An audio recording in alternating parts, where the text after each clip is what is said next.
বাণীবিদ শিক্ষাঙ্গনের উপস্থাপনায় আরও একটি গুরুত্বপূর্ণ নতুন ক্লাসে সকল ছাত্রছাত্রীকে স্বাগত জানাচ্ছি। আমি রিনি সেনগুপ্ত। আজকের ক্লাসটা মূলত একটি সিলেবাস কেন্দ্রিক ক্লাস এবং এই ক্লাসটা তাদের জন্য গুরুত্বপূর্ণ যারা সবেমাত্র উচ্চ মাধ্যমিক পরীক্ষা কমপ্লিট করে ক্যালকাটা ইউনিভার্সিটির আন্ডারে কলেজে ভর্তি হবে বলে ভাবছো এবং তোমরা অনার্সে বাংলা সাবজেক্টটাকে রাখবে বলে নির্ণয় নিয়েছো। তোমাদের সবার আগে এখন জানা প্রয়োজন যে তোমরা যে সাবজেক্টটা পড়তে চলেছো অর্থাৎ অনার্স বাংলা, তার সিলেবাস কি আছে, কেমনভাবে তোমাদের বিষয়টা পড়তে হবে। তো প্রথমেই তোমাদেরকে জানাবো যে তোমাদের বাংলার কটা পেপার পড়তে হবে ফার্স্ট সেমিস্টারে। তোমরা সকলেই জানো এখন সেমিস্টার ওয়াইজ তোমাদের টোটাল সিলেবাসটাকে বিন্যস্ত করা হয়েছে বা ভাগ করা হয়েছে।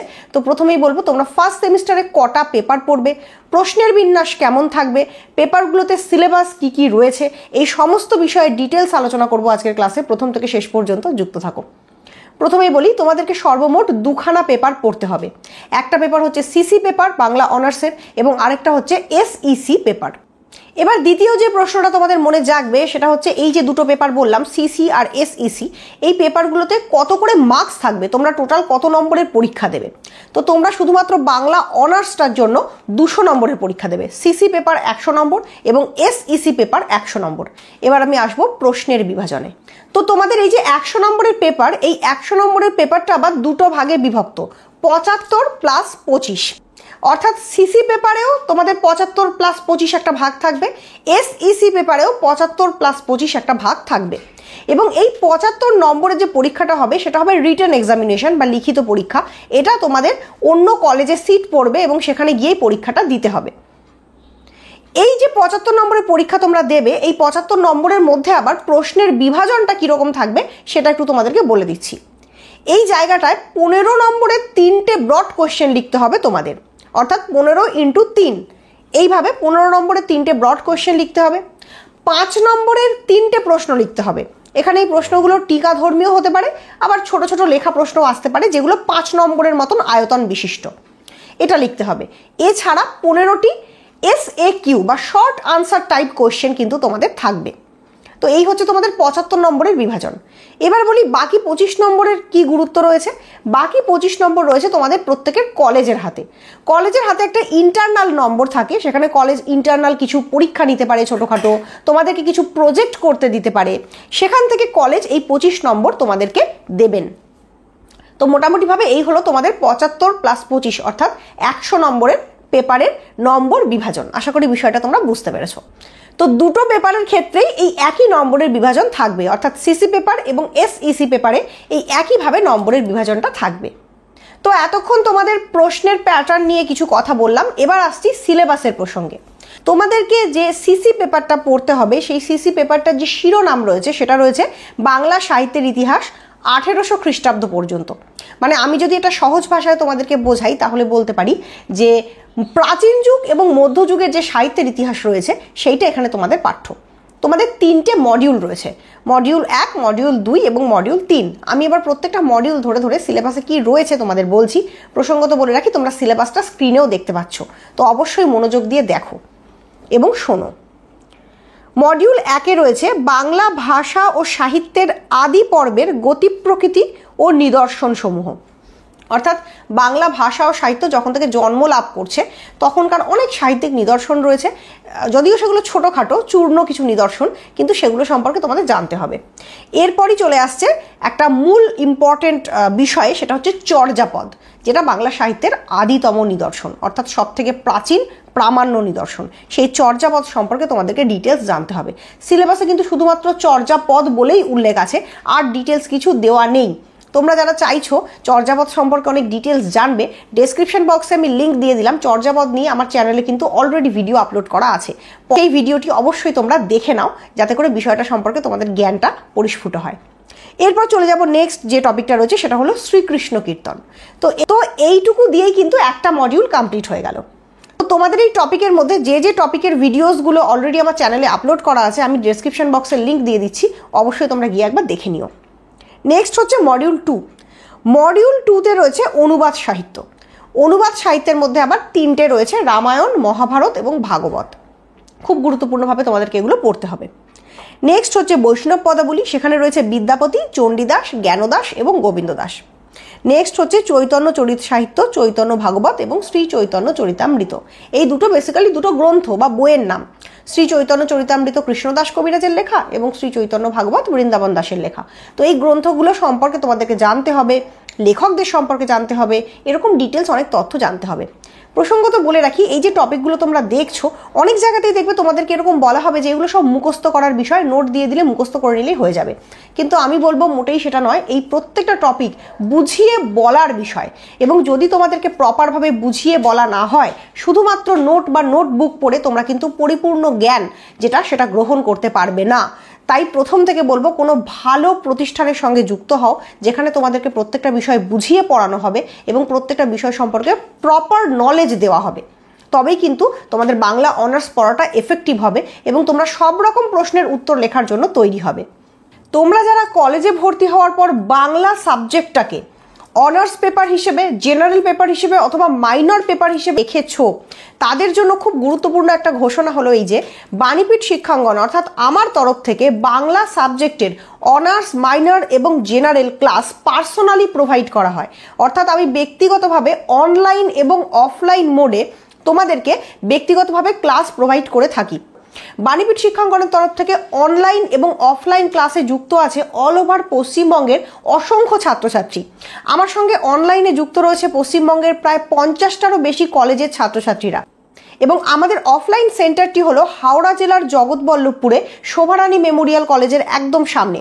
বিগত 10 বছর ধরে গর্বের সঙ্গে বাণীপীঠ শিক্ষাঙ্গন ছাত্রছাত্রীদেরকে শিক্ষা দিয়ে আসছে। আমার কাছে পড়লে বা পার্সোনালি ভর্তি হলে তোমরা যে সুবিধাগুলো পাবে সেগুলি হলো, প্রত্যেকটা টপিকের ধরে ধরে আলোচনা পাবে, অর্থাৎ প্রত্যেকটা টপিকের বোঝানোর ক্লাস পাবে, প্রত্যেকটা টপিকের প্রপার নোটস পাবে, যে নোটসটা পরীক্ষায় লিখলে তোমরা একটা স্ট্যান্ডার্ড নাম্বার ক্যারি করতে পারবে। এবং সব থেকে বড় কথা হলো, তোমাদের মনে যে কোনো ধরনের ডাউট আসলে, যে কোনো ধরনের প্রশ্ন আসলে সরাসরি সেগুলো আমাকে জিজ্ঞেস করে তোমরা উত্তর পেয়ে যাবে। আর পরীক্ষার আগে পেয়ে যাবে কংক্রিট সাজেশন, এবং সেই সাজেশন থেকে পরীক্ষার হলে গিয়ে কিন্তু তোমরা অনেক অনেক প্রশ্ন কমন পেয়ে যাবে। আর সব থেকে বড় কথা হলো, আমরা যে সাজেশনগুলো তোমাদেরকে প্রোভাইড করব তার প্রত্যেকটির অ্যান্সার আমরাই তোমাদেরকে বুঝিয়ে বলে দেবো এবং নোটসপত্র দিয়ে দেবো। তো যারা চাইছো খুব ভালোভাবে তাদের কলেজ শিক্ষাটাকে সুন্দর করে গড়ে তুলতে এবং প্রচুর প্রচুর নাম্বার পেতে, তারা অবশ্যই নিচে দেওয়া নাম্বারে আমাদের সঙ্গে যোগাযোগ করো। নেক্সট হচ্ছে মডিউল 3। এখানে রয়েছে মনসামঙ্গল, ধর্মমঙ্গল, চণ্ডীমঙ্গল এবং অন্নদামঙ্গল। বেসিক্যালি মঙ্গল কাব্যের ধারাটা আমাদের যে বাংলার প্রাচীন সংস্কৃতি রয়েছে, সাহিত্য রয়েছে, তার একটা গুরুত্বপূর্ণ অঙ্গ। তো এই মঙ্গল কাব্যের ধারার মধ্যে এইগুলো পড়ছে, মনসামঙ্গল, চণ্ডীমঙ্গল, এগুলো। তো এগুলো তোমাদের পাঠ্য রয়েছে।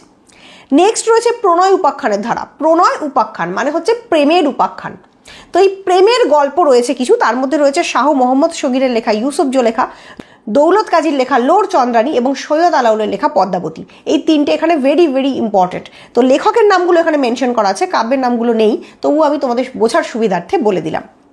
এরপর হচ্ছে শাক্ত পদাবলী। সেখানে রামপ্রসাদ সেন এবং কমলাকান্ত ভট্টাচার্যকে কেন্দ্র করে শাক্ত পদাবলীর ধারা সম্পর্কে তোমাদের জানতে হবে। বারবার বলছি, এই প্রত্যেকটা বিষয় কিন্তু প্রপারভাবে বোঝার বিষয়, এবং এখানে উল্লিখিত বহু বিষয়ের অলরেডি ভিডিও আমার চ্যানেলে আমি আপলোড করেছি। তোমাদের যাদের মনে হচ্ছে আমার পড়ানো দেখবে বা তোমরা বুঝতে পারছো কিনা সেটা ফিল করবে, তারা অবশ্যই চ্যানেলের ডেসক্রিপশন বক্সে গিয়ে লিঙ্কে ক্লিক করে ভিডিওসগুলো দেখো। এবার চলে আসবো তোমাদের যে SEC পেপারটা রয়েছে, সেই SEC পেপারের সিলেবাসটা প্রসঙ্গে। এই পেপারটার নাম হচ্ছে মুদ্রণ ও প্রকাশনা। যারা বিষয়টা কি জানো না, একটু সংক্ষেপে বলে দিচ্ছি। মুদ্রণ মানে হচ্ছে যে প্রিন্টিং মিডিয়া থাকে, মানে যেখানে কোনো কিছু ছেপে প্রকাশিত হয়, সেটা হতে পারে সংবাদপত্র, হতে পারে বই, হতে পারে পত্রপত্রিকা, সেই বিষয়টা। আর প্রকাশনা মানে হচ্ছে পাবলিকেশন হাউস, মানে যেখান থেকে কোনো গ্রন্থ প্রকাশিত হয়। অ্যাকচুয়ালি কোনো গ্রন্থ প্রকাশিত হওয়ার জন্য তাকে মুদ্রিত হতে হয়। তো মুদ্রণ আর প্রকাশনা এই দুটো বিষয় পরস্পর সংযুক্ত বা জড়িত একটি বিষয়। এবার তোমাদের সিলেবাসটা নিয়ে একটু আলোচনা করি। মডিউল 1-এ রয়েছে পাণ্ডুলিপি প্রস্তুতি, বাংলা যুক্তাক্ষরের ধারণা, সংগ্রহ, সম্পাদনা ও সংকলন সম্পর্কে ধারণা, কভার, টাইটেল পেজ, গ্রন্থ বা পত্রিকার পঞ্জীকরণ সংক্রান্ত ধারণা। এটা হয়ে গেল তোমাদের মডিউল 1-এর সিলেবাস। মডিউল 2-তে রয়েছে বাংলা বানানের বিবর্তন সম্পর্কে সাধারণ ধারণা, পশ্চিমবঙ্গ বাংলা একাডেমির বানান বিধি, এবং মডিউল 3-তে রয়েছে প্রুফ সংশোধন। এক্ষেত্রে যারা দৃষ্টিহীন পরীক্ষার্থী তাদের জন্য অশুদ্ধি সংশোধন থাকবে, কিন্তু জেনারেলি সকলকে প্রুফ সংশোধনটাই করতে হবে। তো বলে রাখি আমি, এই যে টোটাল সিলেবাসটা দেখছো, এই টোটাল সিলেবাসটা কিন্তু বই ছাপা এবং প্রকাশ, এই দুটো বিষয়কে অবলম্বন করে তৈরি করা। এবার তোমাদের মনে প্রশ্ন জাগতে পারে, আমি বাংলা সাবজেক্টটা পড়তে এসেছি, আমাকে কেন এখানে এই ধরনের সিলেবাস পড়ানো হচ্ছে? এর কারণ হলো, তোমরা যেন ভবিষ্যৎ জীবনে যখন বাংলাটা নিয়ে তোমরা পাশ করে বেরিয়ে যাবে, গ্র্যাজুয়েশন কমপ্লিট করে যাবে, তখন যেন কোনো কর্মক্ষেত্রে যুক্ত হতে পারো। এই যে পাবলিকেশন বা বই প্রকাশ বা বই মুদ্রণ, এই সংক্রান্ত প্রপার ধারণা বা সেন্স তোমাদের থাকলে আমাদের যে বিশাল বড় একটা বই মুদ্রণ সংক্রান্ত ইন্ডাস্ট্রি রয়েছে, অর্থাৎ পাবলিকেশন হাউস সংক্রান্ত একটা বড় কর্মযজ্ঞ চলে আমাদের দেশে বিভিন্ন প্রান্তে, সেখানে তোমরা কাজের জন্য যোগাযোগ করতে পারো। তোমরা সেখানে গিয়ে নিজেদেরকে এক্সপেরিয়েন্সড বলতে পারো যে এই বিষয়গুলো অলরেডি আমি পড়ে এসেছি, কিভাবে বই মুদ্রিত হয়, কিভাবে সেটা প্রকাশ করতে হয়, কিভাবে পাণ্ডুলিপি দেখতে হয় বা প্রুফ রিডিং করতে হয়, এগুলো সব আমি জানি। এবং যখনই তুমি এই বিষয়গুলো জানবে, তখনই কিন্তু তুমি কোনো পাবলিকেশন হাউসে চাকরি পেতে পারো বা কোনো জায়গায় কর্মসূত্রে যুক্ত হতে পারো। তো বর্তমানে এই SEC পেপারগুলোর মাধ্যমে তোমাদেরকে বিভিন্ন বৃত্তিমুখী শিক্ষা দেওয়া হচ্ছে, যাতে করে ভবিষ্যতে তোমরা চাকরি বাকরির ক্ষেত্রে অনেকটা এগিয়ে থাকো। তো নিশ্চয়ই বুঝতে পারছো এই সিলেবাসটার প্রয়োজনীয়তা কি এবং কতখানি। তো যারা আমার কাছে পার্সোনালি পড়বে, তারা অবশ্যই এই সিলেবাসগুলোর ধরে ধরে আলোচনা পাবে, সমস্ত বিষয়ভিত্তিক নোটস পাবে, এবং সবথেকে বড় কথা, সিলেবাসটার যে প্রকৃত জিস্ট, যেটা তোমাদের গ্রহণ করা প্রয়োজন, সেটা আমি চেষ্টা করব তোমাদের মধ্যে ছড়িয়ে দিতে। তো প্রসঙ্গত তোমাদের আরেকটা বিষয় বলে রাখি, যারা আমার চ্যানেলে নতুন আছো তারা তো অবশ্যই চ্যানেলটাকে সাবস্ক্রাইব করে রাখবে। প্লাস তোমাদের পাঠ্য প্রায় 90% ভিডিওস আমার চ্যানেলে অলরেডি আপলোড করা রয়েছে। কিন্তু ব্যাপার হলো এটাই যে তোমরা তো এখনই প্রথমেই সব ভিডিওস দেখে ফেলবে না, হয়তো ভবিষ্যতে পরবর্তীকালে পড়তে পড়তে তোমরা বাকি ভিডিওসগুলো দেখবে, তখন তোমরা ভিডিওগুলো অতি সহজেই খুঁজে পাবে কি করে। তো তার জন্য আমি বলে দিচ্ছি যে তোমরা কিভাবে ভিডিওসগুলো খুঁজবে। দেখো, তোমরা প্রথমেই এইভাবে ইউটিউবে যাবে, ইউটিউবে ক্লিক করার পর এখানে যে সার্চ অপশানটা রয়েছে, এখানে সার্চ করেই বাণীপীঠ শিক্ষাঙ্গন বলে সার্চ করবে। বাণীপীঠ শিক্ষাঙ্গন বলে লিখে যদি সার্চ করো, সঙ্গে সঙ্গে আমার চ্যানেলের নামটা চলে আসবে এবং তোমরা এখানে সার্চ করার পর দেখবে চ্যানেলটা খুলে যাবে। তখন দেখবে এখানে চ্যানেলের যে লোগো আছে, সেখানে প্রেস করে চ্যানেলের যে মেন পেজ সেখানে ঢুকবে। সেখানে ঢোকার পর দেখবে এখানে প্লে লিস্ট বলে লেখা আছে, হোম ভিডিওস, তারপরে এখানে প্লে লিস্ট আছে, এই প্লে লিস্টে ক্লিক করবে। প্লে লিস্টে ক্লিক করার পর তোমরা এইভাবে করে তুলতে থাকবে, স্ক্রোল করতে থাকবে, দেখবে স্ক্রোল করতে করতে BA first same Bengali CU পরিষ্কার লেখা আছে, BA first same Bengali CU। এই জায়গাটার যে ফোল্ডারটা, সেটা তোমরা খুলবে।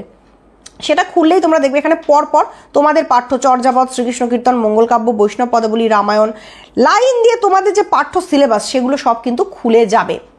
এইভাবে করে খুঁজলে তোমাদের পক্ষে ভিডিওসগুলো খোঁজা সহজ হবে, কেননা চ্যানেলে অনেক ভিডিওস আছে। তোমরা যদি র্যান্ডাম স্ক্রোল করতে থাকো, হয়তো সবসময় তোমার প্রয়োজনীয় ভিডিওটা তুমি খুঁজে পাবে না। দীর্ঘদিন ধরে বহু ছাত্রছাত্রী আমার চ্যানেলে এসে বাংলা বিষয়টির ক্লাস করে উপকৃত হচ্ছে এবং তারা প্রচুর নম্বর নিয়ে উত্তীর্ণ হচ্ছে, এবং প্রচুর ছাত্রছাত্রী সেই কারণেই আমার সঙ্গে পার্সোনালি পড়ার জন্য যোগাযোগ করছে।